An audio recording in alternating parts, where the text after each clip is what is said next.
चलिए दोस्तों, कैसे आप लोग, जैसे कि आपको बता दें कि आधार का जो हम लोग को चैप्टर नंबर 9 है, और चैप्टर नंबर 9 में हम लोग क्या पढ़ेंगे, गाइडलाइन पढ़ेंगे। अगर कोई स्टाफ गलती उलती करता है तो उस पर क्या कार्रवाई किया जाएगा, और मतलब किसी के साथ फ्रॉड ना हो, धोखाधड़ी ना हो, तो इससे रिलेटेड ये हम लोग का क्वेश्चन है। और क्वेश्चन आंसर इसमें रहेगा, जिसमें से आपको क्वेश्चन जो पूछा जाएगा 15 से या 16 नंबर के बीच में आपको क्वेश्चन इस नंबर से इससे पूछा जाएगा। और इसमें जो हम लोग को टोटल क्वेश्चन है वो लगभग 90 के करीब में है। तो आप लोग सही से वीडियो देखिएगा, सभी बहुत ही अच्छा और बहुत ही छोटा सा सवाल रहता है। इसमें से पक्का आपको सभी क्वेश्चन आंसर आ जाएगा, और क्वेश्चन बहुत ही टकराएगा। तो इसको आराम से थोड़ा सा पढ़ना है और समझना है। वीडियो पूरा देखिए, तब आपको समझ में आ जाएगा। अब बाकी का जो वीडियो है 1 से लेकर 8 तक लेकर हम डाल दिए हुए हैं, आप मेरे यूट्यूब चैनल पर जाकर देख सकते हैं। तो वहाँ पे आपको प्ले लिस्ट में सबका डाला हुआ है। तो चलिए बिना टाइम को क्वेश्चन स्टार्ट करते हैं। तो प्रश्न संख्या 1 कह रहा है, समस्या निवारण मैट्रिक्स में ऑपरेटर या पर्यवेक्षक का नाम और संपर्क नंबर अवश्य लिखित होना चाहिए। तो यहाँ पे मैट्रिक्स का मतलब समझेंगे। मैट्रिक्स मतलब एक्चुअली में होता क्या है। तो मैट्रिक्स मतलब क्या होता है, जब आप मैथ में पढ़े हुइएगा या नहीं पढ़े हुए तो आपको समझा देते हैं। तो उसमें क्या होता है कि चार्ट होता है, चार्ट बना हुआ रहता है, ठीक है। जैसे 1 2 3 ऐसे करके कुछ चार्ट बना रहता है, तो उसको हम लोग मैट्रिक्स को अंतर्गत आता है, या श्रृंखला भी कर सकते हैं।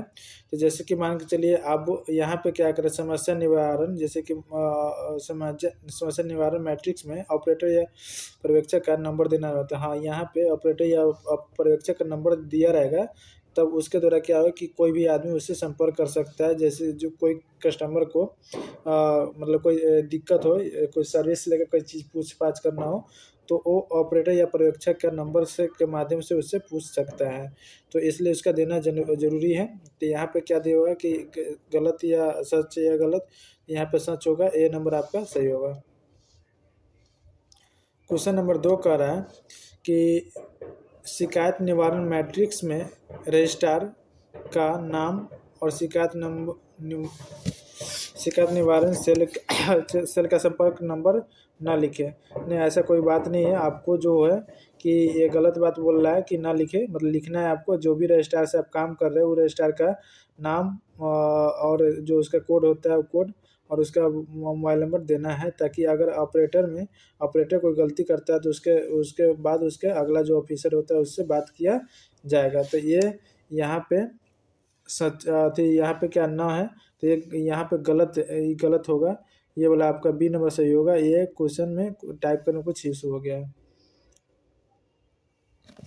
अगला कह रहा है क्वेश्चन नंबर 3 कह रहा है, एस्केलेशन मैट्रिक्स में नामांकन एजेंसी का नाम और कोड नंबर का उल्लेखित किया जाएगा। हाँ, एकदम उल्लेखित किया जाएगा कि आप कौन सा रजिस्ट्रार है। ऐसे तो बहुत सारे रजिस्ट्रार है, तो उसे पता थोड़ी नहीं चलेगा।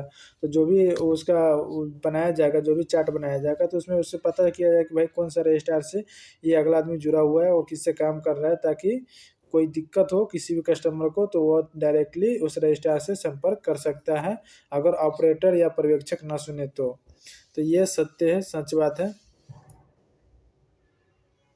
चलिए 4 नंबर क्वेश्चन पढ़ते हैं कि 4 नंबर में दिया हुआ है, यहाँ कुछ मदद दी गई है, इनमें से कौन सी जानकारी एप्लीकेशन मैट्रिक्स में शामिल की जाएगी। तो एक में क्या करें, ऑपरेटर केंद्र का पता एकदम सही है, केंद्र का पता होना अनिवार्य है। 2 में कह रहा है ईए का नाम।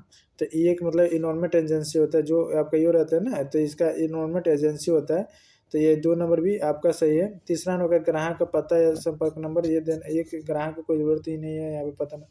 चौथा में आपको जो कह रहा है UIDAI अधिकारी का नाम एवं और संपर्क। UIDAI जो अधिकारी का नाम और संपर्क कर रहा है, तो ये UIDAI अधिकारी का नाम और संपर्क नंबर नहीं होता है। इसका जो होता है UIDAI का खुद का वेबसाइट है, उस वेबसाइट पर जाकर आप इसके बारे में पता कर सकते हैं, जान सकते हैं। और उसका जो टोल फ्री नंबर होता है 1947 होता है, जिसके थ्रू किसी भी समस्या के लिए आप उस पर डायरेक्टली संपर्क कर सकते हैं। तो आपका जो आंसर होगा वो एक होगा और 2 होगा। तो 1 और 2 जो आपका डी नंबर में है, तो डी नंबर आपका सही होगा। अगला क्वेश्चन कह रहा है कि यहाँ कुछ मदद दी गई है। एक में कह रहा है केंद्र का पता, 2 में कह रहा है ए का नाम और कोड, 3 में कह रहा है पर्यवेक्षक का नाम और संपर्क संख्या, 4 में कह रहा है रजिस्ट्रार ब्रैकेट नोडल अधिकारी का नाम और संपर्क संख्या। इनमें से कौन सा जानकारी एक्सक्लेशन मैट्रिक्स में शामिल की जाएगी। तो एक्सक्लेशन मैट्रिक्स हम लोग जस्ट पढ़ के आए हैं। जैसे कि यहाँ पे देखिए एक्सक्लेशन मैट्रिक्स में हम लोग कौन आ जाता है, नामांकन एजेंसी और नामांकन कोड आ जाता है, तो उसी के अनुसार इसका हम जवाब देंगे। तो इसमें क्या कर रहे हैं, तो इसमें हम लोग को जो होगा नामांकन यहाँ पर केंद्र का पता 1 नंबर आपका सही बता रहा है। उसके बाद ईए का नाम इन्वायरमेंट एजेंसी के इसका कोई नहीं काम होता है, तो 2 में इसका 2 नंबर आपका गलत हो जाएगा। 3 नंबर को आ रहा है पर्यवेक्षक का नाम और संपर्क नंबर, हाँ इसका एकदम ज़रूरत है। और 4 में कह रहा है रजिस्ट्रार या नोडल अधिकारी का नाम और संपर्क नंबर, इनमें से कौन सी जानकारी, तो आपका 1, 3 और 4 हो जाएगा। तो आप अब 1, 3 जो 4 होगा 1, 2, 1, 3 और 4, सी नंबर आपका सही होगा। आपको यहाँ पे यह समझना पड़ेगा कि इसमें कह क्या रहा है, ठीक है, उसके अनुसार आपको पता करना पड़ेगा। 6 नंबर क्वेश्चन का रहा है यहाँ कुछ मदद दी गई है। 1 में कह रहा है कि केंद्र का पता, 2 में कह रहा है ऑपरेटर का नाम और संपर्क संख्या, 3 में कह रहा है कि पर्यवेक्षक का नाम और संपर्क संख्या, 4 में कह रहा है कि रजिस्ट्रार या नोडल अधिकारी का नाम और संपर्क संख्या। इनमें से कौन सी जानकारी एक्सक्लेशन मैट्रिक्स में शामिल की जाएगी। तो इसमें से आपको जो शामिल की जाएगी वो केंद्र का पता होना अनिवार्य होता है। 2 में कह रहा है ऑपरेटर का नाम और संपर्क संख्या, ये भी आपका सही है। 3 में कह रहा पर्यवेक्षक का नाम और संपर्क संख्या, तो पर्यवेक्षक का नाम का जरूरत और संपर्क संख्या का जरूरत नहीं है। चौथा में जो कह रहा है रजिस्ट्रार का जो होता है नोडल अधिकारी, तो चौथा नंबर आपका सही है। तो 1, 2 और 4, तो 1, 2 और 4 जो ख नंबर आपका बी नंबर सही है, ठीक है। 7वां नंबर क्वेश्चन कह रहा है कि यहाँ कुछ मदद दी गई है। 1 में कह रहा है केंद्र का पता, तो केंद्र का पता आपको हर जगह रहेगा। 2 में कह रहा है कि संचालक का नाम और संपर्क संख्या, 3 में कह रहा है शिकायत निवारण प्रकोष्ठ का संपर्क संख्या, 4 में कह रहा है रजिस्ट्रार नोडल अधिकारी का नाम और संपर्क संख्या। इनमें से कौन सा जानकारी एक्सक्लेशन मैट्रिक्स में शामिल की जाएगी। तो इसमें से क्या होता है, आपको केंद्र का पता तो होना अनिवार्य है। 2 में कह रहा है संचालक का नाम और संपर्क संख्या, जो वहाँ चला रहा है उसका नाम और संपर्क संख्या होना अनिवार्य है एक्सक्लेशन में, मतलब जो उसका बनेगा वो इसमें होना अनिवार्य है। 3 में कह रहा है शिकायत निवारण प्रकोष्ठ का संपर्क संख्या, हाँ अगर कोई दिक्कत होती है कोई किसी भी कस्टमर को, तो उस स्थिति में वो कॉल करके उसका निवारण किया जा सकता है। 4 में करा रजिस्ट्रार या नोडल अधिकारी का संपर्क संख्या, तो हाँ इसका भी होना अनिवार्य है। तो 1, 2, 3 और 4 ये आपका सभी के सभी सही है।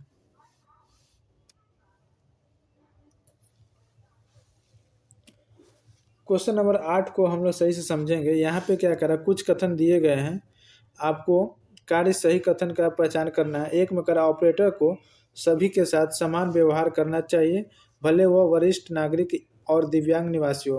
हाँ एकदम सही है, आपको ऑपरेटर जो भी ऑपरेटर है उसको समान व्यवहार सभी के साथ करना चाहिए, नहीं कि वहाँ पे भेदभाव करना चाहिए। दूसरा में करा वरिष्ठ नागरिकों के मामले में ऑपरेटर को केवल नाम और पता जो होता है एकत्र करना चाहिए। तो नहीं ऐसा कोई बात नहीं है, गलत कह रहा है। उसको कह रहा है कि यदि बायोमेट्रिक्स उपकरण वरिष्ठ नागरिकों के बायोमेट्रिक का पता लगाने में असमर्थ है तो ऑपरेटर को पता प्रमाण पत्र, मतलब ऐसा कोई बात नहीं है, ये भी गलत है। ऑपरेटर को अपवाद की स्पष्ट फोटो तस्वीर लेनी चाहिए, तो वहाँ पे कोई अपवाद नहीं सूचित किया गया है, तो इसलिए ये भी गलत है आपका। तो आपका एन 1 नंबर ही सही है, तो आपका डी में 1 होना चाहिए, तो डी नंबर आपका सही रहेगा। तो आप पढ़ के मारिएगा, ऐसे नहीं कि दोनों मार दीजिएगा। क्वेश्चन नंबर 9 का रहा है, यहाँ कुछ कथन दिए गए हैं, आपको सही कथन का पहचान करना है। तो यहाँ पे क्या करना है कि यदि बायोमेट्रिक्स उपकरण वरिष्ठ नागरिकों के बायोमेट्रिक्स को पता लगाने में असमर्थ है तो ऑपरेटर को जबरन कैप्चर विकल्प आजमाना चाहिए। मतलब वहाँ पे जैसे कि आप फिंगर अपडेट करिएगा, तो वहाँ पे आपको जो 2 तीन जगह तीन देता है। तो इसमें क्या होता है कि आप चार चार बार कर कर फिंगर कैप्चर कर सकते हैं। तो ये सही है कि भाई उसको कोशिश करना चाहिए कि 4 बार करके यहाँ पे फिंगर उसका ले ले। ऐसा नहीं कि एक बार रखे और उसको हटा दे, तो ऐसा नहीं करना है आपको। उसके बाद कह रहा है कि 2 नंबर कह रहा है कि वरिष्ठ नागरिकों के मामले में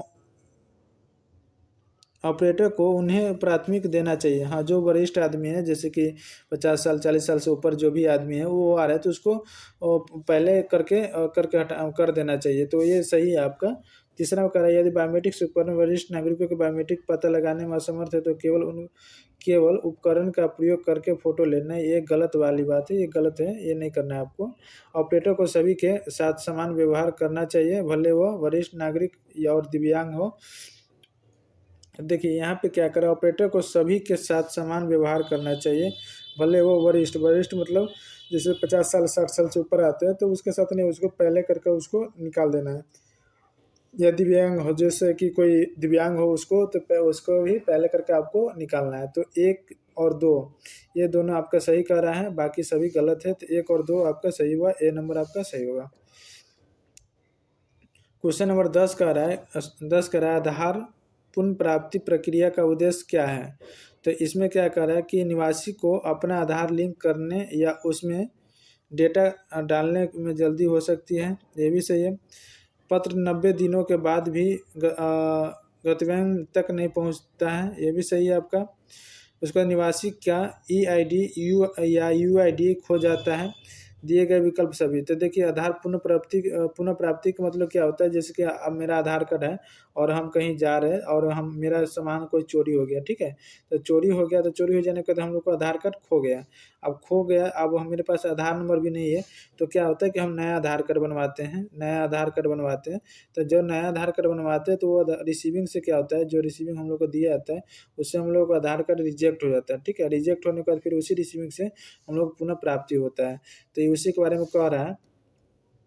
तो इसमें क्या करें, निवासी को अपना आधार लिंक करने या उसमें डेटा डालने में जल्दी हो सकती है, ये भी सही है। पत्र 90 दिनों के बाद भी गंतव्य तक नहीं पहुंचता, ये भी सही। निवासी का EID खो जाता है, ये भी सही। दिए गए विकल्प सभी। तो आप लोग को तीनों के तीनों सही है, तो आप डी नंबर आंसर मारिएगा। 11 नंबर कह रहा है आधार कार्ड बनाने में कितना दिन लगता है। तो आधार कार्ड जो बनाने में वो लगता है वो हम लोग को 90 दिन के समय लगता है, ठीक है। आधार कार्ड जो बनाने में 90 दिन का समय लगता है। अगर क्वेश्चन में रहेगा 18 प्लस आधार कार्ड बनाने में कितना समय लगता है, तो यहाँ पे 90 दिन से लेकर 180 दिन लग सकता है, ठीक है। तो यहाँ वहाँ पे ये मारिएगा आप लोग। तो यहाँ पे क्वेश्चन में क्या कर रहा है कि आधार कार्ड बनाने में कितना समय लगता है। तो एक में करा कि नामांकन के दिन से मतलब उस दिन से लेकर 90 दिन के बीच, तो ये आपका सही है। उसमें करा विवरणों के सत्यापन में के पूरा होने के दिन के बाद 30 दिन, ऐसा कुछ नहीं है। UIDAI द्वारा इन्वायरमेंट एजेंसी से नामांकन पैकेट प्राप्त के दिन से 1 सप्ताह, ऐसा कुछ बात नहीं है। आप लोगों को जो आंसर होगा ये होगा, कन्फ्यूज ज़्यादा नहीं होगा, 90 दिन मारिएगा। चलिए अगला क्वेश्चन देखते हैं। अगला में कह रहा है कि आधार कार्ड की डिलीवरी में 90 दिन तक का समय लग सकता है। हाँ, एकदम सही है कि आपका जो आधार कार्ड का डिलीवरी होता है तो उसमें 90 दिन के समय लग सकता है, मतलब तो ये आपका सत्य है।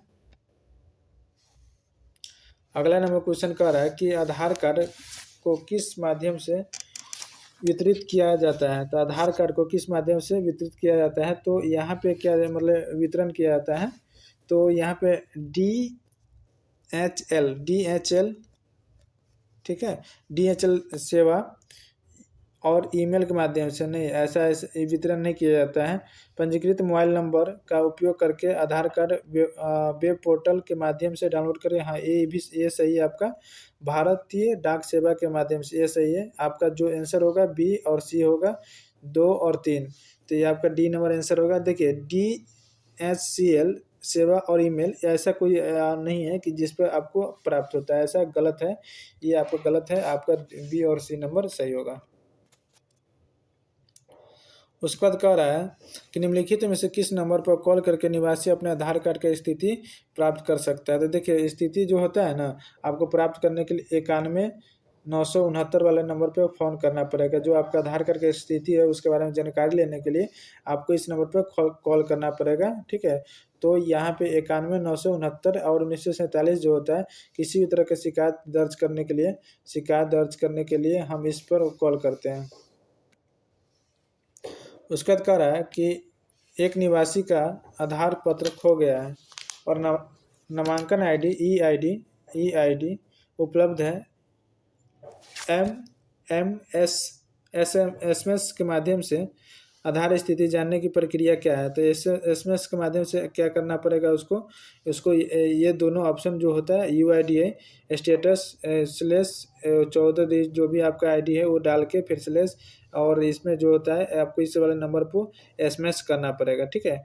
तो आप ऐसे करके भेज सकते हैं। तो इसे भेजने के बाद आपको आपका आधार का स्टेटस वो आपको बता देगा।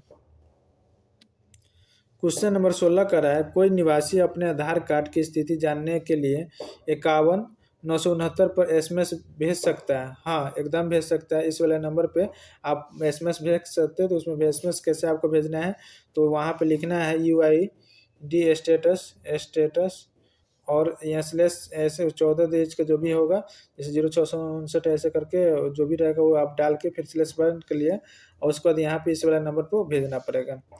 तो चलिए आगे देखते हैं। 17 नंबर कहता है, रेन ने आधार कार्ड के लिए आवेदन किया। उसने नामांकन केंद्र में अपनी जनसांख्यिकीय और जन्म मापी संबंधी जानकारी दी। इन विवरण को संशोधित करने के और रेनू के आधार कार्ड भेजने में कितना दिन लग सकता है। तो अभी हम लोग जस्ट बने हैं कि जो आधार कार्ड का हम लोग को बनने में 90 दिन के तक एक दिन से लेकर 90 दिन के बीच समय लग सकता है और उसको पोस्ट ऑफिस से माध्यम मतलब भेजने में उसमें भी 90 दिन तक का समय लग सकता है। तो आपको क्या होगा, 90 दिन तक लेकर होता है। यहाँ पे आप लोग का 90D नंबर आपका आंसर होगा। अगला नंबर क्वेश्चन कर रहा है, राधा कक्षा 10 की छात्रा है। वह सरकारी छात्रवृत्ति योजना का लाभ उठाना चाहती है। वह अपनी कक्षा जारी रखने के लिए अपने आधार कार्ड को योजना से जल्द जोड़ना चाहती है। ऐसे मामले में क्या करना चाहिए। तो ऐसे मामले में उसे राधा से कहो कि वह धैर्य रखे और प्रक्रिया पूरी होने तक प्रतीक्षा करें। राधा आधार कार्ड की स्थिति जानने के लिए UID पुनः प्राप्ति प्रक्रिया का उपयोग करें। इस स्थिति में राधा की मदद के लिए कुछ नहीं किया जा सकता। राधा को नया आधार कार्ड जारी करना चाहिए। नहीं, देखिए यहाँ पर क्या कर रहा है कि राधा कक्षा 10 की छात्रा है और छात्रवृत्ति प्राप्ति लाभ उठाने के लिए पढ़ाई की जारी करने के लिए आधार कार्ड की योजनाओं से जल्द जोड़ना चाहती है। तो उसे राधा को प्रतीक्षा करने की कोई बात ही, क्योंकि उसका आधार कार्ड ही नहीं बना है। आधार कार्ड की स्थिति जानने के लिए UID पुनः प्राप्ति की ओर जाए तो वहाँ पे जो आधार सेंटर है वहाँ पे जाकर आप आधार कार्ड पुनः प्राप्ति के लिए आवेदन कर सकते हैं। और तीसरा नंबर कह रहा है कि स्थिति में राधा कोई नहीं है, ये तो गलत है। नया आधार कार्ड जारी नहीं किया जा सकता। तो आपको जो होगा B नंबर आपका सही होगा। क्वेश्चन नंबर 19 कर रहा है, एक निवासी का आधार कार्ड खो गया है लेकिन उससे अपना आधार नंबर पता है, ठीक है। और वह अपना आधार अपने व्यक्तिगत ईमेल ID पर प्राप्त करना चाहता है। इस स्थिति में उसे क्या करना चाहिए। तो उसे नामांकन केंद्र पर में करा है कि उसे नामांकन केंद्र पर जाए और उससे फॉर्म डाउनलोड करके अपने ईमेल ID पर भेजने का अनुरोध करें। हाँ, एकदम कर सकते हैं। UIDAI की वेबसाइट पर जाएं और आधार का डाउनलोड करें। हाँ, ये भी सही है। यह संभव नहीं है, ये गलत वाली बात है। आपका जो आंसर होगा 1 और 2 होगा, A और B होगा। D नंबर आपका सही है। कह रहा है यहाँ पे, एक निवासी ने अपने दोनों EID और UID नंबर खो दिए हैं। अपना आधार नंबर पुनः प्राप्त करने के लिए उसे निम्नलिखित में से किस वेबसाइट पर जाना पड़ेगा। तो उसका जो होता है, सबसे पहले तो एक चीज़ आपको बता देते हैं, UIDAI के मेन वेबसाइट पे जाना पड़ेगा, नहीं कि माई आधार के वेबसाइट पे जाना पड़ेगा, ठीक है। तो आपको उस वाले वेबसाइट पे जाने के बाद उसका जो होता है resident.uida.net.in.find UID लेस EID। तो यहाँ पे आपको जो A नंबर जो आंसर है वो आपका सही है, क्योंकि यहाँ पे जैसे देखिए यहाँ पे क्या खो दिया है तो खोने के बाद इसको हम लोग क्या करेंगे, खोजना करेंगे। तो खोजना का जो होता है ना वो फाइंड होता है, तो फाइंड के हिसाब से हम लोग इसको यहाँ पे देख लेंगे। देखिए यहाँ पे क्या देगा, find space UID minus EID, ठीक है। तो आप लोग को ये नंबर आपका सही होगा, और इसमें कहीं भी फाइंड का ऑप्शन नहीं दिया हुआ है, तो इसलिए आप लोग ऐसे फाइंड करके, अगर नहीं याद रहेगा तो फाइंड करके ऑप्शन करके ध्यान रखिएगा और उसको टिक लगाइएगा। अब 21 नंबर क्वेश्चन कह रहा है eAadhar.uidi.gov.in से आधार कार्ड के को PDF प्रारूप में डाउनलोड करने के लिए आपको निम्नलिखित में से कौन सी जानकारी दर्ज की जानी चाहिए। तो इसमें से EID संख्या जो होता है वो तो दर्ज करना पड़ेगा, ठीक है। उसके बाद कह रहा है कि नाम, तो नाम भी आपको दर्ज करना पड़ेगा, क्योंकि आपने आधार कार्ड की PDF को डाउनलोड करना है निम्नलिखित में कौन सी। तो उसके बाद पंजीकृत मोबाइल नंबर पर प्राप्त OTP, जो आपके नंबर पर OTP जाएगा, OTP आपको यहाँ पे डालना पड़ेगा। दिए गए विकल्प सभी थे, क्योंकि देखिए जब आधार कार्ड आप डाउनलोड करते हैं, तो जब आधार कार्ड आधार डाउनलोड होता है तो हम इसको ओपन करते समय हम लोग इससे क्या होता है कि पासवर्ड मांगता है, ठीक है। तो पासवर्ड मांगता है तो उसमें हम लोग नाम देते हैं, उसके बाद क्या होता है कि हम लोग ईयर के देते हैं, ठीक है। तो इसलिए यहाँ पे क्या रखें, EID संख्या, उसका नाम, पंजीकृत मोबाइल नंबर, दिए गए विकल्प सभी। तो आपको दिए गए विकल्प सभी पर हम लोग को क्लिक करना है। 22 क्वेश्चन कर आधार से संबंधित किसी भी समस्या के लिए निवासी निम्नलिखित में से किस नंबर पर कॉल करेगा। तो जो भी समस्या आएगा, चाहे जो भी उसको कोई दिक्कत आ रही है या कुछ से रिलेटेड कोई कंप्लेंट करना है, तो वो निवासी जो होता है 1947 पे फ़ोन करेगा। तो इस नंबर वाले फ़ोन पे वो करने पर उसका जो समस्या है उसका समाधान किया जाएगा। और स्टेटस चेक करना होगा तो आपको इस वाले नंबर पे कॉल करना होगा, जो कि हम पहले बता चुके हैं। आगे हम लोग देखते हैं 23 नंबर क्वेश्चन देखते हैं। कीर्तन के आधार कार्ड के लिए पंजीकरण करा लिया है, निम्नलिखित में से किस वेबसाइट पर जाकर वह अपनी स्थिति देख सकता है। तो यहाँ पे क्या कर रहा है कि https://e-aadhar.uid.gov.in इस पर भी जाकर देख सकता है। उसके बाद यहाँ पे क्या कर रहा है कि http://uidi.gov.in इस वाले पर भी जाके देख सकता है। तो दोनों पे देख सकता है। ये देखिए आधार और ऐसा कोई वेबसाइट ही नहीं होता है। देखिए जो भी वेबसाइट होता है HTTP से स्टार्ट रहता है या HTTPS होता है हैपेट। तो इस तरह से कुछ वेबसाइट रहता है तब उसका मान्य रहता है। उसके बाद यहाँ पे स्टेटस के कुछ ऐसा नहीं है, आपको यहाँ इस वाला ऑप्शन देख लीजिएगा, उसके बाद क्लिक करके इसको टिक लगाइएगा। 24 नंबर क्वेश्चन कर रहा है एक निवासी का आधार खो गया है, ठीक है। उसके पास केवल EID उपलब्ध है। ई आधार प्राप्त करने के लिए अपनाए जाने वाले चरणों का सही क्रम बताइए। तो एक में क्या करें, ए वेबसाइट पर जाए, ये भी सही है, वेबसाइट पर जाए। 2 में करा EID नंबर दर्ज करें, तो वेबसाइट पर जाने के बाद आपको EID नंबर दर्ज करना पड़ेगा। 3 में करा मोबाइल नंबर दर्ज करें, हाँ वहाँ पर जो आपका नंबर है, अगर नंबर दर्ज करना चाहो था करें ई आधार डाउनलोड करें, तो उसके बाद ई आधार जो आपका है वो डाउनलोड कर सकते हो। तो 1 2 3 4 सभी के सभी सही है, तो ये नंबर आपका सही है। चलिए 25वां नंबर क्वेश्चन देख रहे हैं। एक निवासी का आधार कार्ड खो गया है। अगर कोई निवासी है जिसका आधार कार्ड वो खो गया है और लेकिन उसे अपना UID मतलब UID जो भी है या आधार नंबर पता है, इस स्थिति में ई आधार प्राप्त करने के लिए अपनाए जाने वाले चरणों का सही क्रम बताएं। तो इसमें से क्या होता है, एक में क्या रहा वेबसाइट पर जाए, तो ये भी सही है। आधार नंबर दर्ज करें, ये भी सही है। तीसरा में करा मोबाइल नंबर दर्ज करें, ये भी सही है। ये था राउंड जस्ट ये क्वेश्चन दोबारा रिपीट हो गया है। तो ये आपका 1 2 3 4 सही है आपका। उसके बाद क्या करें 26 नंबर में आधार नंबर धारकों को संबंधित वेबसाइट पर जाकर अपने पंजीकृत मोबाइल नंबर पर आधार प्राप्त करने के लिए निम्नलिखित में से क्या आवश्यक है। तो एक में कह रहा है EID नंबर। उसका 2 में कह रहा है कि पंजीकृत मोबाइल नंबर, ठीक है। 3 में कह रहा है OTP। तो ये तीनों चीज़ की आवश्यकता होगी, जो कि आपको आधार नंबर धारकों के संबंधित वेबसाइट पर जाकर अपने पंजीकृत मोबाइल नंबर पर आधार प्राप्त करने के लिए निम्नलिखित में से आवश्यकता है। तो ये तीनों के तीनों हम लोग को आवश्यकता है। चौथा नंबर क्वेश्चन देखेंगे, 27 नंबर क्वेश्चन देखेंगे। किसी ऑपरेटर को UIDI या UID या EID पुनर्प्राप्ति प्रक्रिया जानने की आवश्यकता क्या होती है।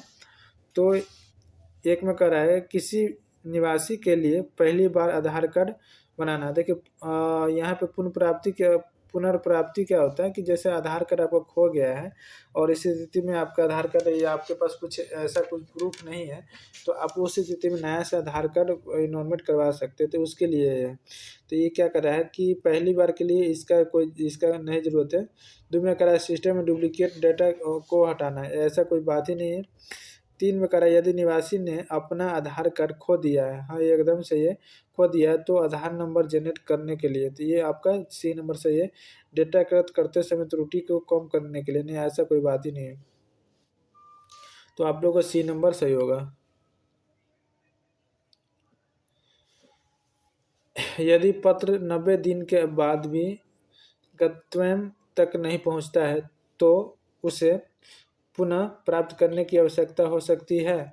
हाँ एकदम कर सकता है कि मतलब जैसे कि मान के चलिए 90 दिन के अंदर भी नहीं हो रहा है तो उस स्थिति में पुनः प्राप्ति करवा सकते हैं। तो आपका ये सही है, एकदम सत्य है।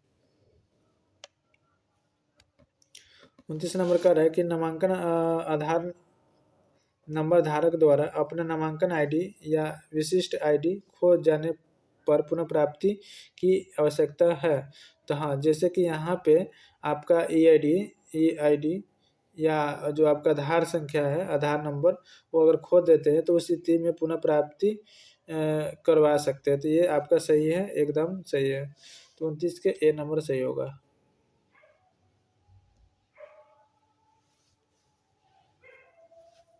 आधार नंबर धारक अस्थायी नामांकन केंद्र से आधार नंबर धारक अस्थायी नामांकन केंद्र से ई आधार कार्ड भी प्रिंट करवा सकता है। हाँ एकदम सही है, आपको ई आधार कार्ड प्रिंट करवा सकते हैं, ये सत्य है। जो भी आधार सेंटर चलाते हैं तो उसके पास वो ऑप्शन रहता है जिसके थ्रू आप आधार कार्ड का ई आधार कार्ड आप डाउनलोड करवा सकते हैं, तो ये सत्य है। 31 नंबर क्वेश्चन कर रहा है निम्नलिखित में से किस स्थिति में UID पुनर्प्राप्ति प्रक्रिया की सहायता होती है। तो इस एक में कह रहा है कि एक निवासी का आधार कार्ड खो गया है, एकदम सही है। निवासी को अपने आधार कार्ड की सेवा से जोड़ने की जल्दी है, हाँ ये भी सही है। सी में कह रहा है कि 90 दिनों के बाद भी आधार कार्ड अपने गंतव्य तक नहीं पहुंचता है, तो अगर 90 दिन तक लेके भी आधार कार्ड अगर नहीं बनता है तो उस स्थिति में पुनः प्राप्ति करवा सकता है। तो यहाँ पे D नंबर सही हो जाएगा, आपको तीनों के तीनों सही हो जाएगा। क्वेश्चन नंबर 32 पढ़ेंगे। PEC का पूरा नाम क्या है। PEC का जो पूरा नाम होता है, इसका जो इंग्लिश हम लोग पढ़ेंगे तो यहाँ पे क्या आता है, पूर्व नामांकन कार्ड। A में कहा, B में अस्थायी नामांकन केंद्र, C में करा पूर्व नामांकन केंद्र, D में करा सार्वजनिक नामांकन केंद्र। तो PEC तो इसका जो होता है परमानेंट इनरोलमेंट सेंटर, ठीक है। तो यहाँ पे इसका जो इंग्लिश होता है परमानेंट इनरोलमेंट सेंटर होता है। PEC का जो फुल फॉर्म आप लोग याद कर लीजिएगा, हो सके तो आ जाए। तो PEC का परमानेंट इनरोलमेंट सेंटर होता है, जिसको हम लोग हिंदी में कहते हैं अस्थायी नामांकन केंद्र कहते हैं। तो PEC का पूरा नाम क्या होता है, अस्थायी नामांकन केंद्र, permanent enrolment centre. Question number 33 का है, आधार नंबर धारक ग्राहक सेवा कार्यकारी द्वारा पूछे गए कुछ सुरक्षा प्रश्नों का उत्तर देने के बाद अपना आधार कार्ड प्राप्त करने के लिए किस टोल फ्री नंबर पर कॉल कर सकता है। तो 1947 नंबर पे कॉल कर आप अपना आधार कार्ड नंबर प्राप्त कर सकते हैं। अगर आधार कार्ड में नंबर लिंक नहीं है तो इस स्थिति में 19 वाले नंबर पर फ़ोन करके आप अपना आधार नंबर प्राप्त कर सकते हैं। तो A नंबर आपका सही हो जाएगा। नामांकन एजेंसी को अपने अधीन काम करने वाले ऑपरेटर आईडी के एक अधिक सेट के लिए एक ही पासवर्ड का उपयोग करना चाहिए। क्या कर रहा है कि यहाँ पे नामांकन एजेंसी को अपने अधीन काम करने वाले ऑपरेटर आईडी के एक से अधिक सेट के लिए एक ही पासवर्ड का प्रयोग करना चाहिए, नहीं कभी नहीं प्रयोग करना चाहिए, ये आपका असत्य है, गलत है। 35 नंबर क्वेश्चन कर रहा है भर्ती एजेंसी को ऑपरेटर या पर्यवेक्षक क्या करता है, भर्ती एजेंसी को ऑपरेटर या पर्यवेक्षक की भर्ती प्रक्रिया के दौरान उनके बायोमेट्रिक को जबरन प्राप्त करने से बचना चाहिए। हाँ एकदम, अगर जैसे कि मान चलिए कोई ऑपरेटर का भर्ती हो रहा है, उसके उस प्रक्रिया जबरन मतलब किसी का बायोमेट्रिक नहीं लिया जा सकता है और प्राप्त नहीं किया जा सकता, ये सत्य है। हाँ 36 में कह रहा है कि नामांकन स्टाफ को उन फील्ड में ना इन्हें मतलब ना ही दर्ज करना चाहिए जहां निवासी ने कोई डेटा प्रदान नहीं किया है। तो यहाँ पे क्या करें, नामांकन स्टाफ को उन फील्ड में ना करना चाहिए, जैसे कि मान के चलिए यहाँ पे कोई फील्ड ऐसा हो जहाँ पे उसके जगह पर कोई प्रूफ नहीं दिया है, जैसे कि आधार कार्ड बनाने के लिए आपको दो तरह यहाँ पे POI और POA लगता है। तो POA लगता है, वहाँ पर अगर POA नहीं देता है कस्टमर, तो उस स्थिति में आप क्या कर सकते हैं कि ये वहाँ पे ना दर्ज कर सकते हैं, नहीं कभी नहीं दर्ज करना है आपको, ये गलत हो जाता है, ये आपका गलत हो जाता है और आपका वो आगे नहीं बढ़ेगा, तो ये गलत है आपका। तो B नंबर आपका हो जाएगा, असत्य हो जाएगा। उसका करा अस्वीकृति को कम करने के लिए डॉट को किसी भी नए नामांकन से पहले फाइंड आधार सुविधा की सक्रिय रूप से उपयोग करने की आवश्यकता है। तो यहाँ पे क्या करता है, अस्वीकृति को करने के लिए मतलब कोई जैसे कि आधार कार्ड आप मतलब जो भी है आपको करने से पहले आप उसमें सुविधा जो होता है, आप आधार कार्ड का जो मशीन होता है उसमें फाइंड करने के भी ऑप्शन रहता है, जिसमें आप नाम और डिटेल्स डाल के सिर्फ फाइंड कर सकते हैं। नाम, father's name, date of birth, mobile number ऐसा, और ये डालकर आप फाइंड कर सकते हैं। तो उस स्थिति में क्या होता है, तो कौन कर सकता है, तो वहाँ पे ग्राहक नहीं कर सकता है, परिचयकर्ता नहीं, रजिस्ट्रार नहीं कर सकता, तो पर्यवेक्षक या ऑपरेटर कर सकता है। ए नंबर आपका सही होगा। क्वेश्चन नंबर 38 कर रहा है कि नामांकन स्टाफ को यह सुनिश्चित करना चाहिए कि नामांकन या अपडेट के दौरान मोबाइल नंबर साझा किया जाए। तो यहाँ क्या कर रहा है कि रजिस्ट्रार का नहीं देना है, परिचयकर्ता का नहीं देना है, सिम का निवासी और जो काम करवाने आ रहा है उसका दे सकते हैं, ग्राहक का नहीं दे सकते। तो यहाँ पे क्या करा है कि भाई जो उस नामांकन स्टाफ को सुनिश्चित करना चाहिए कि नामांकन अपडेट के दौरान मोबाइल नंबर साझा किया जाए, वहाँ का जो निवासी है उसके द्वारा वो साझा कर सकता है। उसके बाद अगला क्वेश्चन कर रहा है 39 कर रहा है कि बायोमेट्रिक्स अपवाद और खराब गुणवत्ता वाले फिंगरप्रिंट के मामले में नामांकन स्टाफ को किसी भी निवासी को नामांकन के लिए अस्वीकार कर देना चाहिए। तो यहाँ पे क्या कर रहा है कि बायोमेट्रिक्स अपवाद और खराब गुणवत्ता वाले फिंगरप्रिंट के मामले में नामांकन स्टाफ को किसी भी निवासी को नामांकन के लिए अस्वीकार करना चाहिए, नहीं गलत बात है। जैसे मान चलिए बायोमेट्रिक उसका खराब है या बायोमेट्रिक कटा हुआ है, तो उस स्थिति में अस्वीकार नहीं कर सकता है, आप उसका स्वीकार करके उसको अपडेट करना है। अगला क्वेश्चन हम लोग देखेंगे, 40 नंबर क्वेश्चन पढ़ेंगे। नामांकन स्टाफ को नए नामांकन के लिए निवासी से कोई भुगतान नहीं मांगना चाहिए। हाँ एकदम सही है, अगर आप न्यू आधार कार्ड बना रहे हैं तो उसमें फ्री ऑफ कॉस्ट है, उसका कोई चार्ज नहीं लगता है, तो उस स्थिति में आप उसे 1 रुपया का भी चार्ज नहीं कर सकता है, नो चार्ज, ठीक है, उसको फ्री ऑफ कॉस्ट करना है, ये सत्य है आपका। 41 नंबर क्वेश्चन करें, नामांकन स्टाफ को निवासी के पूर्ण नामांकन की स्थिति की जांच किए बिना निवासी को पुनः नामांकन नहीं करना चाहिए। तो यहाँ पे नामांकन स्टाफ को निवासी के पूर्ण नामांकन स्थिति की जांच किए बिना निवासी को पुनः नामांकन नहीं करना चाहिए। हाँ एकदम सत्य है, उसको पुनः पहले जांच करके उसका पुनः नामांकन दोबारा से नामांकन होगा। तो अगला क्वेश्चन देखते हैं, 42 नंबर, दिव्यांगजनों, वरिष्ठ नागरिकों, गर्भवती महिला और निवासियों को प्राथमिकता उपचार प्रदान है।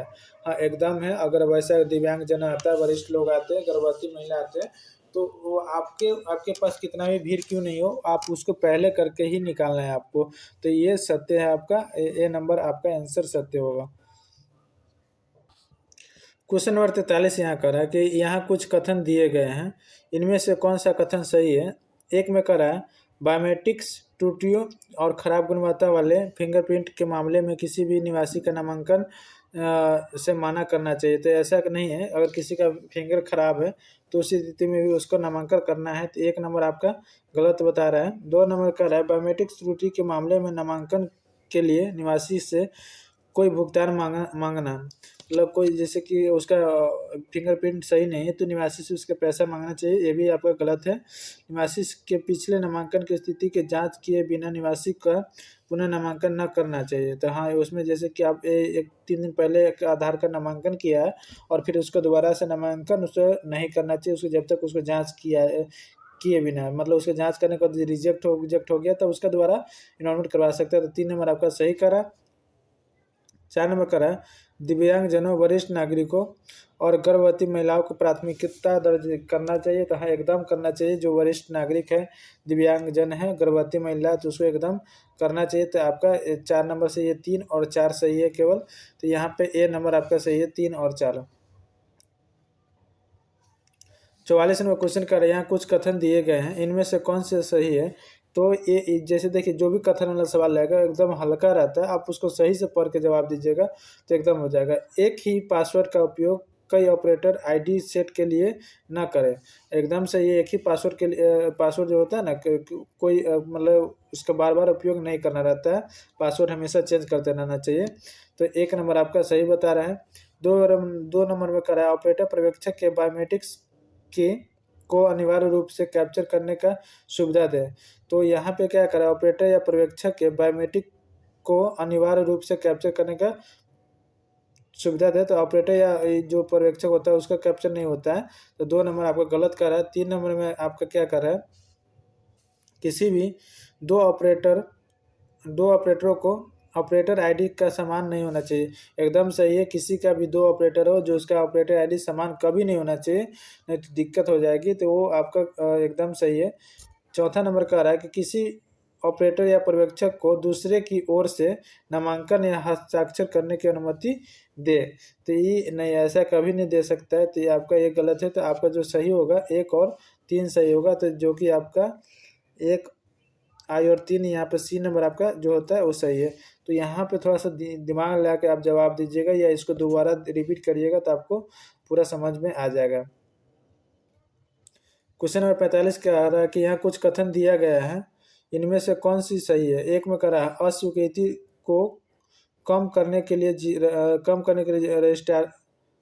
रजिस्ट्रारों को किसी भी एक नामांकन से पहले सक्रिय रूप से आधार खोज सुविधा का उपलब्ध कराना चाहिए। तो रजिस्ट्रार के यहाँ पे कोई काम ही नहीं है, ऑपरेटर या पर्यवेक्षक बैठे रहेगा उसका काम है। एक नंबर आपका गलत है। 2 नंबर कह रहा है कि निवासी को मोबाइल नंबर और ईमेल आईडी साझा करने के लिए प्रोत्साहित करना चाहिए। हाँ, जो वहाँ का निवासी है उसको बोलना चाहिए कि आप अपना मोबाइल नंबर या ईमेल आईडी डाल दीजिए, ताकि आपका जो आधार कार्ड डाउनलोड करना हो तो उस टाइम आपके नंबर पे या ईमेल आईडी पे OTP जाएगा, तो OTP आप देकर ईमेल आधार कार्ड डाउनलोड करने से उसको एकदम प्रोत्साहित करना चाहिए। 2 नंबर सही है आपका। 3 नंबर क्या कर रहा है, UIDAI के आधार जनरेशन SMS प्राप्त होने के बाद निवासी को ई आधार डाउनलोड करने के लिए सूचित करें। हाँ, एकदम सही है। जब आपका आधार कार्ड बन जाता है तो उस स्थिति में आप कॉल करके आपको वहाँ पे आप पता कर सकते हैं कि आधार बना है या नहीं बना है। 4था में कह रहा है नामांकन के लिए निवासी से किसी भी प्रकार का भुगतान न ले। तो यहाँ पे आपको 4था नंबर जो कर रहा है कि भाई जो नामांकन जैसे नया आधार बना रहे हैं, न्यू इनरोलमेंट कर रहे हैं, तो निवासी से आपको नहीं पैसा लेना है। ये जो फ्री में आधार बनता है, फ्री ऑफ कॉस्ट है, तो फ्री ऑफ कॉस्ट आपको आधार कार्ड बनाना है। तो 4 नंबर भी सही है। तो आपका 2, 3 और 4 सही है। तो 2, 3 और 4 ख नंबर आपका आंसर सही होगा। यहाँ प्रश्न नंबर 46 करा, यहाँ कुछ कथन दिए गए हैं, इनमें से कौन से सही है। तो आप 1 नंबर कह रहे हैं यहाँ पे आपके द्वारा किए गए नामांकन पर किसी और को हस्ताक्षर करने की अनुमति न दे। हाँ, एकदम सही है। जो हम नामांकन किए हैं उसके द्वारा हम ही उस पर जो प्रिंट निकलता है उस पर हम खुद हस्ताक्षर करेंगे, तो दूसरा नहीं करेगा। तो उसको ये सही है आपका। 2 नंबर का है द्वारा किए गए नामांकन का हस्ताक्षर न करे। जो दूसरे कोई आदमी हस्ताक्षर किया है वो तो उसको नहीं करना है। तीसरा कह रहा है उन फील्ड में ना या न लिखे जहां निवासी ने कोई डाटा उपलब्ध नहीं किया, तो ये गलत है। जहां डाटा अगर निवासी कोई डाटा अपलोड नहीं कराता है उस स्थिति में उसका कुछ काम नामांकन या अपडेटर नहीं होगा। तीसरा में चौथा में कह रहा है कि नामांकन के अंत में अपना स्वयं का फिंगरप्रिंट दे। हाँ, एकदम सही है। जब आप आधार नामांकन केंद्र खोलिएगा तो उस स्थिति में क्या होता है, जब सब चीज़ हो जाने के बाद लास्ट में आपका फिंगर लगेगा, ऑपरेटर या पर्यवेक्षक का फिंगर लगता है। तो आपका चौथा नंबर सही है। 1, 2 और 3 गलत, 1, 2 और 4 सही हम लोग को। तो 1, 2, 4 जो हम लोग को डी नंबर सही है। यहाँ कुछ कथन दिए गए हैं, इनमें से कौन सा सही है। एक में करें नामांकन से पहले और नामांकन के दौरान निवासी को नामांकन प्रक्रिया के बारे में संक्षेप में बताएं। तो यहाँ पे संक्षेप में नहीं, उसको फुल्ली रूप से बताना है कि भाई ऐसे है वैसे है, टोटल बताना है। तो 1 नंबर आपका ऐसे ही गलत हो गया। 2 नंबर में कह रहा है उन गैर अनिवार्य फील्ड को खाली छोड़ दे जहाँ निवासी द्वारा कोई डेटा प्रदान नहीं किया गया है। तो वहाँ पे गैर मतलब देखिए, जो एक होता है कि ऑप्शनल होता है, तो ऑप्शनल में आप दे भी सकते और नहीं भी दे सकते, तो वही हो जाता है ऑप्शनल में गैर हो जाता है, गैर अनिवार्य उन गैर अनिवार्य हो जाता है। तो उसको आप छोड़ सकते हैं। जो ऑप्शनल दिया रहता है उसको वहाँ पे कुछ भी नहीं लिखे, उसको खाली छोड़ सकते हैं। ये आपका 2 नंबर सही कह रहा है। तीसरा नंबर कह रहा है कि चेहरे की छवि कैप्चर करने के लिए उपयोग किए जाने वाले टेबल लैंप को आइरिस कैप्चर करने के दौरान चालू रखना चाहिए।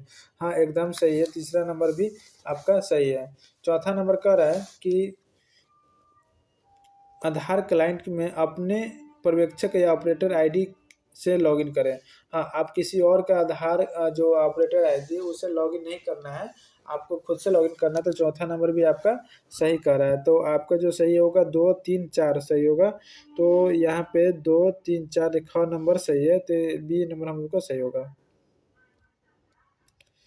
48 नंबर क्वेश्चन कर रहा है ऑपरेटर या पर्यवेक्षक को अपने लॉगिन क्रेडेंशियल का उपयोग करके अपने नामांकन क्लाइंट पर अन्य ऑपरेटर लॉगिन करने की अनुमति देना चाहिए। नहीं, ये गलत है। जो आपका मान के चलिए जो आपका क्रेडेंशियल है, जो आपके सिस्टम में चल रहा है आधार कार्ड, तो आप ही सिर्फ इस पे आप कर सकते हैं, अपना लॉगिन कर सकते हैं, नहीं कि आप किसी अन्य ऑपरेटर का लॉगिन करने की अनुमति दें। ऐसा नहीं करना है आपको। जो आपका ऑपरेटर आईडी है, जो भी आपका क्रेडेंशियल है, वो आप ही उस पर यूज कर सकते हैं, अन्यथा दूसरा नहीं कर सकता। ये सत्य है, सॉरी असत्य है। जो इसमें क्या कर रहा है, अन्य ऑपरेटर लॉगिन करने की अनुमति देना चाहिए, तो ये आपका असत्य है। ठीक है। अगला नंबर कह रहा है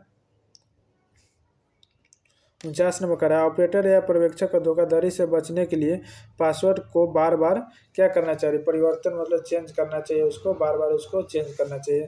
तो यहाँ पे ये नंबर आपका सही होगा।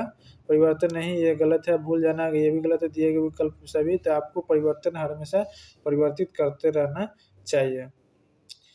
50 नंबर क्वेश्चन करा ऑपरेटर सिंक के लिए आदर्श आवृत्ति क्या होनी चाहिए। तो यहाँ पे हम लोग को प्रतिदिन प्रतिदिन प्रतिदिन हम लोग का सिस्टम सिंक करना चाहिए। ये हम लोग को दैनिक मतलब दिन पूरी दिन में एक बार करना चाहिए। ये नंबर सही है। मासिक नहीं, वार्षिक नहीं, 6 महीने नहीं, ये नंबर हम लोग को सही है। सिंक मतलब सिंक जो जैसे सिंक जो होता है, जब तक आपका सिस्टम सिंक नहीं होगा, ये लोकेशन इसमें आप लोग को लोकेशन आ जाता है। उसके बाद आप लोग को जो ऑपरेटर आईडी जो कि आपका ब्लैक लिस्ट है या एक्टिव है इनएक्टिव है, तो सब चीज़ इसमें पता चलता है जब आप अपना आईडी सिंक कीजिएगा। तो इसके लिए उसको प्रतिदिन सिंक करना जरूरी रहता है, मासिक नहीं। 51 में क्वेश्चन कर रहा है कि ऑपरेटर या पर्यवेक्षक को नामांकन या आदतन प्रक्रिया को पूरा करने के लिए किस प्रक्रिया का पालन करना चाहिए। तो इसमें क्या कहता है, मानक ऑपरेटर कोई भी चिकित्सा उसका तीनों के तीनों ऐसे ही गलत है। तो 1 नंबर आप लोग का मानक या ऑपरेटर। क्वेश्चन नंबर 52 का है क्या निवासी द्वारा प्रदान किए गए किसी भी दस्तावेज को वैध सूचना अधिकार पीओआई और अनुबंधन अधिकार पीओए के रूप में इस्तेमाल किया जाएगा। नहीं, कभी नहीं। देखिए यहाँ पे क्या दिया हुआ है, वैध दिया हुआ है, ठीक है ना। तो किस द्वारा प्रदान किए गए किसी भी दस्तावेज को वैध, मतलब कोई भी ऐसा थोड़ी दस्तावेज जो उसमें जो हम लोग को लिस्ट में दिया रहेगा सिर्फ उसी को इस्तेमाल करना है, नहीं कि आपको जैसे तैसे आप किसी भी चीज़ को लेकर अपलोड कर देना है, ये गलत है आपका। चलिए 53 नंबर क्वेश्चन कर रहा है, यदि नामांकन या आदतन मतलब नामांकन मतलब बनाना होगा, आदतन मतलब सुधार करना होगा, तो जो आधार कार्ड बना हो उसमें आप वही सुधार कर सकते हैं। प्रक्रिया के दौरान कोई भी ऑपरेटर या पर्यवेक्षक धोखाधड़ी करता है तो किस सूचित किया जाना चाहिए, किसे सूचित किया जाना चाहिए। तो यहाँ पे क्या करें, यदि ऑपरेटर नामांकन आदतन प्रक्रिया के दौरान कोई ऑपरेटर या पर्यवेक्षक धोखाधड़ी करता है, मतलब कोई गलती करता है, तो किसे सूचित करना चाहिए। तो एक में क्या दिया हुआ है कि प्राधिकरण, हाँ जो प्राधिकरण वहाँ के जो भी वहाँ पे रहेगा उसको सूचित करना चाहिए, निवासी को नहीं, पुलिस को नहीं, स्थानीय संसद या नहीं, तो जो भी मतलब प्राधिकरण है उसको तुरंत के तुरंत सूचित करना चाहिए।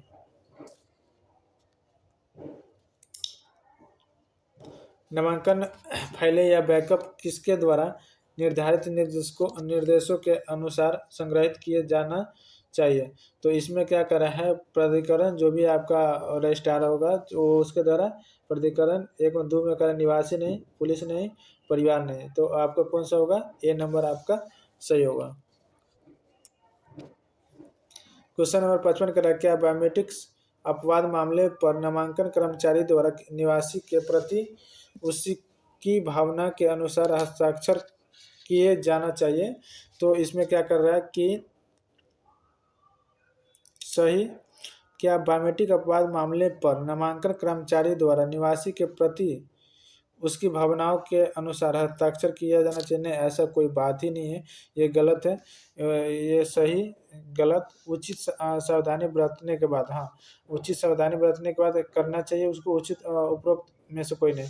जैसे कि मान के चलिए कोई आधार अपडेट कराने है और वो बोला कि नहीं मेरा आधार एक उंगली है ना, उंगली मेरा कट गया हुआ, लेकिन हम जब उसका उंगली देखते तो उंगली है ही, कटा हुआ नहीं है, तो उसको पहले हम लोग चेक कर लेंगे, सावधानी सब देख लेंगे कि हाँ सही में कटा है या नहीं कटा है, उसके बाद ही हम लोग क्या करेंगे उस पर हस्ताक्षर करेंगे, तो उचित सावधानी बरतने के बाद। 59 नंबर 56 नंबर क्वेश्चन कर रहा है, नामांकन या अपडेट नामांकन या अपडेट या आदतन यार आते हैं यहाँ पे। तो डिवाइस के जीपीएस निर्देशकांक को कितनी आवृत्ति पर लेना आवश्यक है। तो यहाँ पे क्या कर रहा है कि नामांकन या आदतन गतिविधि शुरू करने से पहले प्रतिदिन, हाँ जब आधार कार्ड आप बनाते हैं या सुधारते हैं तो उसको प्रतिदिन आपको जीपीएस लेना पड़ेगा, ठीक है। जब तक जीपीएस आप नहीं लेते तब तक आपका आधार कार्ड का क्लाइंट आगे बढ़ेगा ही नहीं। एक बार ये आपका नंबर सही है। दो में करा दिन के अंत में, नहीं दिन के अंत में लेना ही नहीं आपको, पहले ही आपको मांगे महीना में एक बार, ये भी गलत है। नामांकन उपकरण खरीदते समय ये भी गलत है, आपको ये नंबर आपका सही हो जाएगा। क्वेश्चन नंबर 57 का रहा है, क्या कोई ऑपरेटर या पर्यवेक्षक एक ही लॉगिन आईडी का उपयोग करके कई नामांकन आदतन मशीन पर काम किया जा सकता है। तो नहीं, कभी नहीं किया जा सकता है, नहीं किया जा सकता है। एक ही ऑपरेटर आईडी जो लॉगिन होता है, जो सिस्टम आपका एक ही सिस्टम पर आपका लॉगिन होगा, एक से ज़्यादा पे नहीं होगा, तो ये नहीं गलत बात है। तो यहाँ ये भी गलत है, ये आपका ये नहीं होगा, ठीक है। हाँ तीसरा में करा, हाँ जब तक इसका पता नहीं चला जाता, नहीं ये गलत है। अगला नंबर क्वेश्चन कर रहा है कि क्या ऑपरेटर या पर्यवेक्षक को अपने सभी खाता के लिए एक ही पासवर्ड का उपयोग सर्वोत्तम अभ्यास है। नहीं, कभी नहीं। पासवर्ड हमेशा चेंज करते रहना चाहिए और बदलते रहना चाहिए, तो ये आपका नहीं, पासवर्ड को बार बार बदलना चाहिए। ये नंबर आपका सही है। हाँ ये गलत है, उनकी सुविधा अनुसार नहीं, ऐसे नहीं, आपका ये नंबर आपका सही रहेगा। चलिए 59 नंबर क्वेश्चन कर रहा है, धोखाधड़ी की स्थिति में ऑपरेटर या पर्यवेक्षक को निवासी से पैसे मांगना चाहिए। नहीं, कभी नहीं मांगना चाहिए। नहीं, धोखाधड़ी की सूचना प्राधिकरण को दी जानी चाहिए, ये एकदम सही है। हाँ धोखाधड़ी के संबंधित नामांकन या आदतन प्रक्रिया को पूरी करना चाहिए। नहीं, गलत है, आपको किसी भी सूचित नहीं कर, ये आपका ये नंबर आपका सही है। 60 नंबर क्वेश्चन कर रहा है, क्या नामांकन या अध्ययन संबंधित सभी फाइल या बैकअप किसी डिवाइस में संग्रह करके दूसरे ऑपरेटर को दिए जाने चाहिए? कभी नहीं, ऐसा कभी नहीं करना है आपको। जो आपका बैकअप है आपको खुद ही रखना है और वो भी उसी सिस्टम में रखना है, नहीं कि किसी दूसरे ऑपरेटर को दिया जाना चाहिए। तो ये आपका गलत है। नहीं, बैकअप को सुरक्षित होना चाहिए, ये आपका सही है, किसी दूसरे को नहीं देना है।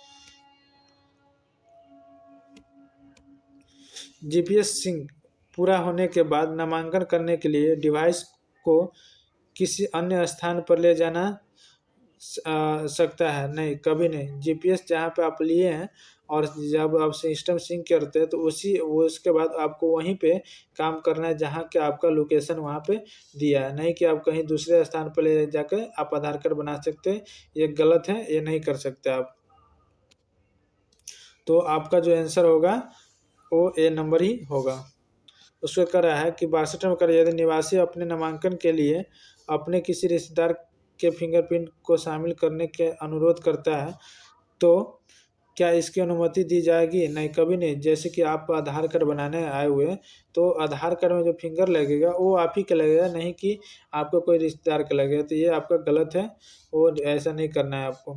उसका 63 नंबर कह रहा है कि क्या उंगलियों के निशान से बचने के लिए किसी निवासी को बायोमेट्रिक्स अपवाद मामले के रूप में नामांकित किया जा सकता है? नहीं, कभी नहीं। जैसे कि मान चलिए आपका जो उंगली है आपका सही है तो आपको उंगली का फिंगरप्रिंट लिया जाएगा, ठीक है। नहीं कि आपको ऐसा है कि भाई फिंगरप्रिंट नहीं देना चाहता है तो इसको अपवाद के मामला में दर्ज किया जाएगा। ये गलत है, ये आप कभी नहीं करना है आप लोग को। आपको जो सही है वही करना चाहिए। तो आपका ये नहीं है, ठीक है। नए उंगलियों को निशान के से बचने के लिए निवासी को बायोमेट्रिक अपवाद के मामले में नामांकित किया जा सकता है? नहीं, कभी नहीं। क्वेश्चन नंबर 64 का रहा है, यदि नामांकन या अपडेट क्लाइंट काम नहीं कर रहा है या कोई त्रुटि दिखा रहा है तो क्या उसमें छेड़छाड़ की जानी चाहिए?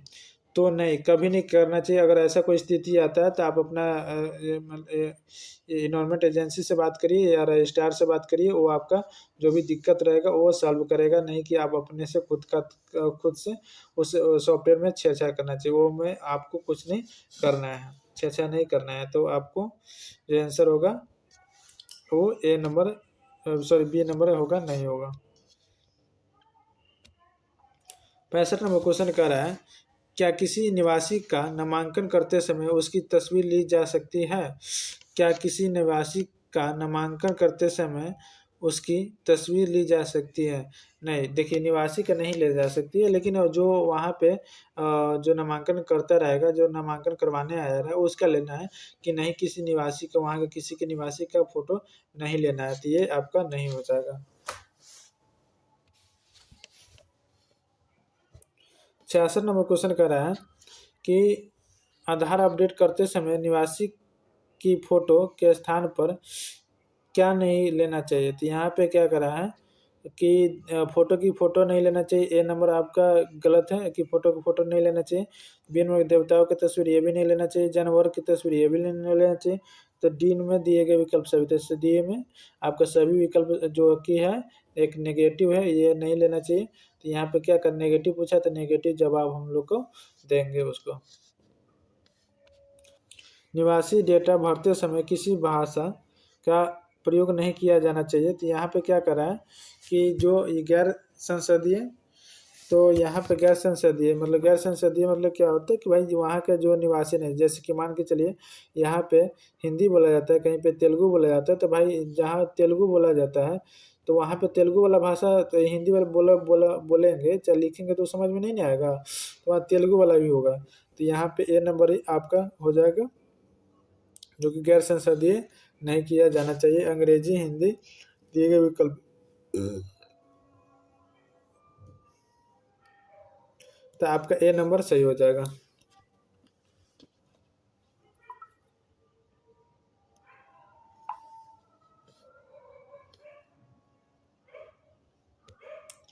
अड़सठ नंबर कह रहा है कि क्या ऑपरेटर या पर्यवेक्षक द्वारा इनमें से कोई गतिविधि करने पर उसके खिलाफ सख्त कार्रवाई की जाएगी। तो इसमें क्या अगर फ़ोटो की फ़ोटो या जानवर की फ़ोटो लेना ये एकदम सही है कि भाई उसे अगर करता तो उस पर तुरंत कार्रवाई लिया जाएगा। तो मैं कह रहा है असंसदीय भाषा का प्रयोग करना है, जैसे कि मान के चलिए कोई आदमी यहाँ पे आधार कार्ड बनाना है और उससे हम उसे अभद्र भाषा का प्रयोग किए, गाली गलौज करके कुछ ऐसे करके बात किए, तो उस स्थिति में क्या होता है उस पर सख्त खिलाफ उसके उसके सख्त खिलाफ कार्रवाई की जाएगी। ठीक है, तो आपका ए और दो सही है, उपरोक्त में से कोई नहीं, ये तो गलत है, ए एक और दो, तो एक और दो आपका सही रहेगा। 69 नंबर क्वेश्चन कर रहा है, क्या 5 वर्ष से अधिक आयु के किसी भी निवासी को अंगुली के निशान लेने से बचने के लिए बच्चा के रूप में नामांकित किया जाना चाहिए? कभी नहीं। अगर कोई बच्चा 5 वर्ष से ज़्यादा हो गया है, 5 वर्ष से ज़्यादा हो गया है तो उसको फिंगरप्रिंट और प्लस आइरिस उसको देना ही पड़ेगा, और फोटो जो होता है फोटो तो आपको क्लिक करना ही पड़ेगा। तो ये तीनों चीज़ ही आपका लगेगा, और इससे बचने के लिए 5 साल से नीचे आप नहीं कर सकते, ये गलत हो जाएगा। क्वेश्चन नंबर 70 पढ़ेंगे, क्या 5 वर्ष से कम आयु के सभी बच्चे की उंगलियों के निशान देने के लिए बाध्य किया जाना चाहिए? देखिए, जो 5 साल से नीचे जो बच्चा होता है, जो 5 वर्ष से कम के बच्चा होता है, उसको फिंगर प्रिंट नहीं लगता है, तो उसको मतलब बोला जाना चाहिए, तो नहीं, उसका नहीं होगा। तो यहाँ पे 5 वर्ष से अधिक रहेगा तो उसका हाँ लगेगा, अगर आप नहीं लगाते तो गलत हो जाता है, लगाइएगा तो सही होगा। अगर यहाँ पे अगर 5 साल से नीचे को उसको बोलना चाहिए तो नहीं।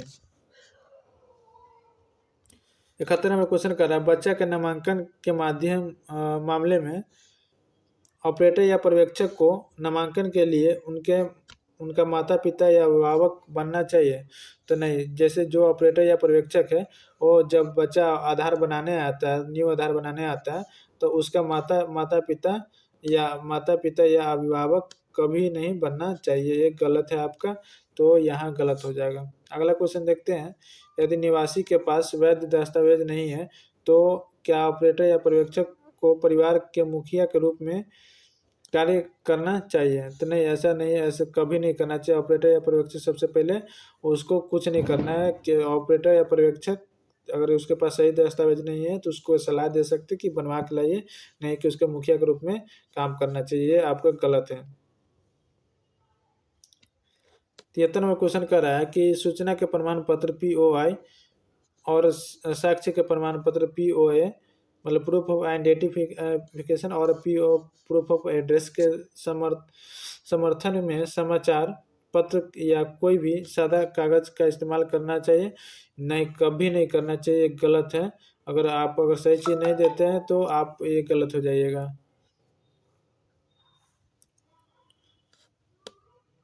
चलिए आगे देखते हैं। 74 नंबर का है कि यदि ऑपरेटर द्वारा नामांकन के उद्देश्य से गलत दस्तावेज, खाली जगह या अखबार का उपयोग किया जाता है तो क्या होगा? तो यहाँ पे क्या होता है, नामांकन अस्वीकृत कर दिया जाएगा, ये भी सही है। ऑपरेटर के खिलाफ सख्त कार्रवाई जाएगा, एकदम कार्रवाई किया जाएगा, साथ साथ की उस पर ब्लैक लिस्ट कर दिया जाता है, ब्लैक लिस्ट, और 10,000 रुपये का जुर्माना, प्लस में 3 साल तक के लिए जेल भी हो सकता है। उसका क्या रहा है, उपरोक्त में से कोई नहीं, ये तो गलत है, ऐसे दिए गए विकल्प सभी। तो यहाँ पे डी नंबर होगा, डी नंबर नहीं होना चाहिए, यहाँ पे जो होना चाहिए ए और बी, एक और दो होना चाहिए। ठीक है, ये उपरोक्त इसमें ये भी आ जाता है, तो ये आपका नहीं होना चाहिए, गलत बोल रहा है।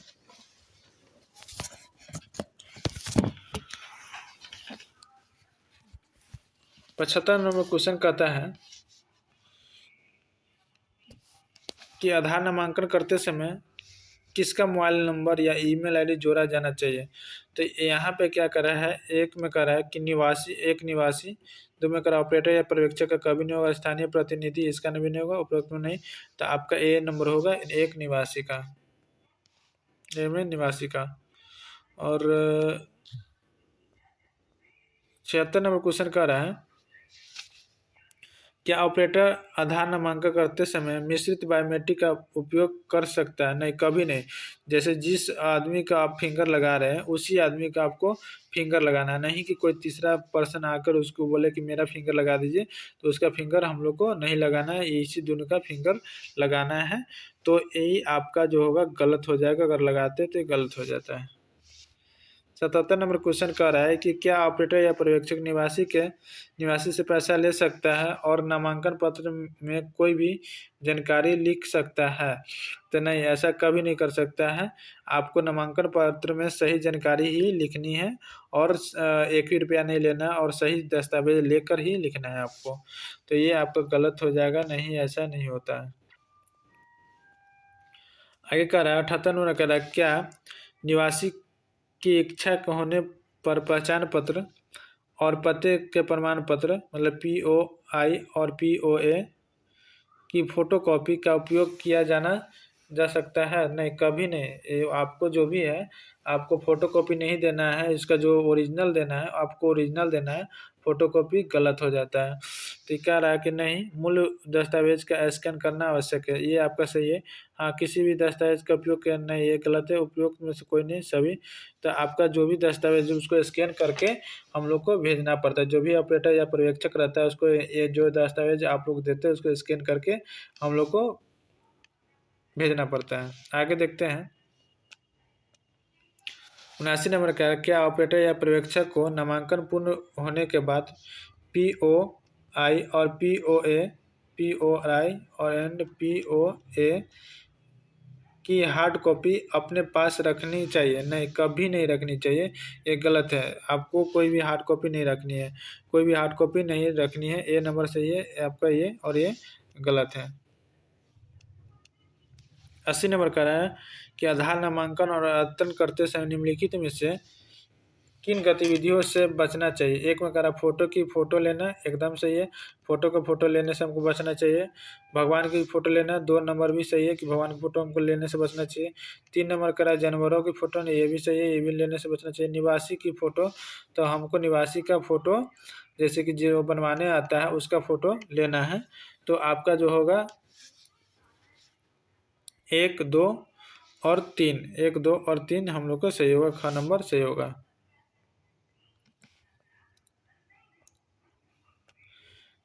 81 में कहा निम्नलिखित में से कौन सा वैध सूचना प्रमाण पत्र POI और POI है? तो POI जो होता है वो हम लोग को नाम के लिए प्रयोग किया जाता है। नाम के लिए कौन सा डॉक्यूमेंट आपका मान्य है, तो वो कह रहा है। तो इसमें ड्राइविंग लाइसेंस, तो ये ड्राइविंग लाइसेंस हम लोग का भी मान्य है। 2 में कह रहा है कि मतदाता पहचान पत्र, हाँ ये भी मान्य है। कार्यालय का पहचान पत्र, नहीं ये नहीं। कहते आंगन आगतक कार्ड, ये भी गलत है आपका। तो आप लोग को जो क्या होगा कि 1 और 2 होगा, 1 और 2 होगा, तो 1 और 2 हम लोग को जो है ये नंबर सही है।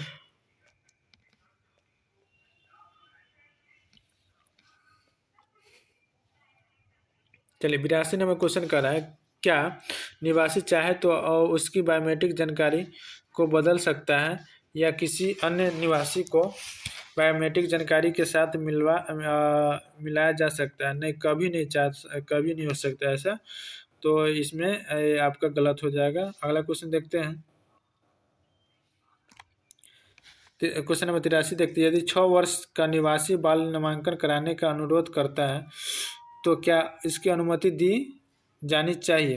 तो देखिए बाल नामांकन जो होता है 0 से 5 वर्ष तक की आयु का होता है, और जो अभी बच्चा है वो 6 वर्ष की बच्चा है तो उसका जो बाल नामांकन कभी नहीं हो सकता है। तो यहाँ पे क्या करा, जी हाँ, क्योंकि निवासी ने ऐसे अनुरोध किया, नहीं ऐसे उसके कहने से नहीं होगा। आपको जो पढ़े हैं अभी जो पढ़ रहे हैं उसी के अनुसार आपको वहाँ पे आधार कार्ड बनाना है। तो हाँ नहीं, क्योंकि उसकी उम्र 5 वर्ष से अधिक है, तो 5 वर्ष से अधिक है इसलिए उसका नहीं हो सकता है, क्योंकि जो बच्चा होता है जो बाल नामांकन होता है वो 0 से 5 वर्ष की आयु में ही होता है। ठीक कर रहा है कि दोनों गलत है, ये तो पहली गलत, इनमें से कोई नहीं। तो आपको जो आंसर होगा बी नंबर आंसर होगा।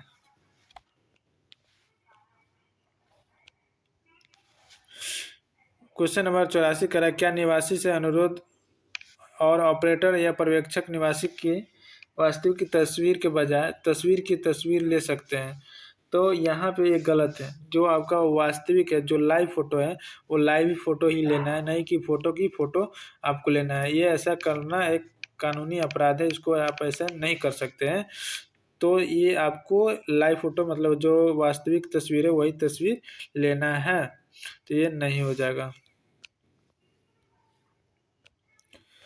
कह रहा है कि यहाँ पे 85 नंबर क्या ऑपरेटर द्वारा सूचना के बिंदु POI और अभिरक्षा के बिंदु POA को स्कैन प्रतियां एक अलग फोल्डर में रखी जा सकती है? नहीं, कभी नहीं। जो आप स्कैन कर रहे हो डायरेक्ट स्कैन करना है और उसको डायरेक्ट अपलोड करना है, नहीं कि आप अपने कंप्यूटर में कहीं पे जाकर उसको सेव करना है। ऐसा करना गलत है।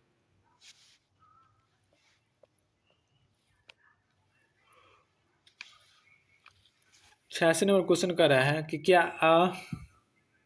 आवश्यकता पड़ने पर खाली पृष्ठों का उपयोग भी सूचना के अधिकार मतलब POI मतलब आवश्यकता कर पड़ने पर और POA दस्तावेज के रूप में किया जा सकता है? नहीं, कभी नहीं किया जा सकता है, गलत है। कभी भी खाली पेज आप लोग को अपलोड नहीं करना है। जो भी अपलोड करना है उसका मूल दस्तावेज मतलब जो ओरिजिनल दस्तावेज है वही अपलोड करना है।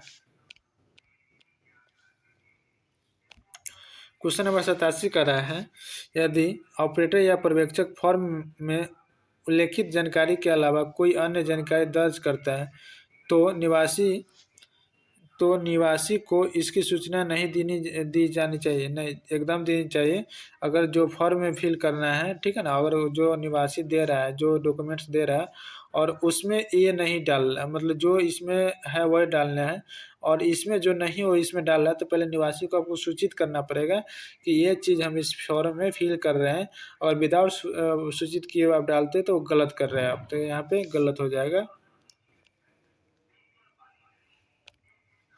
उसके बाद कह रहा है क्या छेड़छाड़ की गई मशीन का उपयोग नामांकन या अपडेट करने और पैसे कमाने के लिए किया जा सकता है?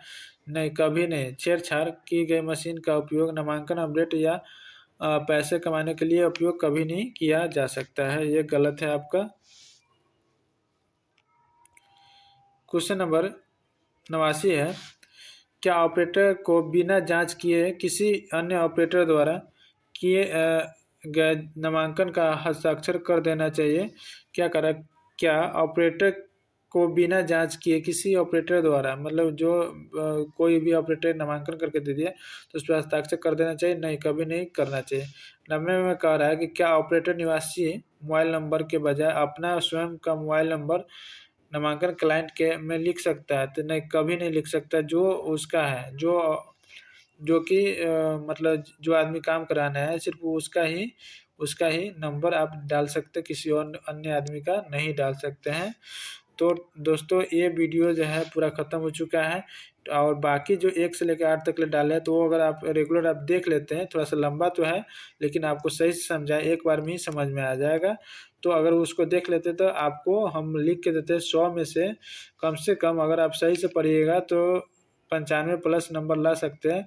नहीं तो बाकी पास करने के लिए तो एक बार देख लीजिएगा तो 65 प्लस नंबर ला ही सकते हैं।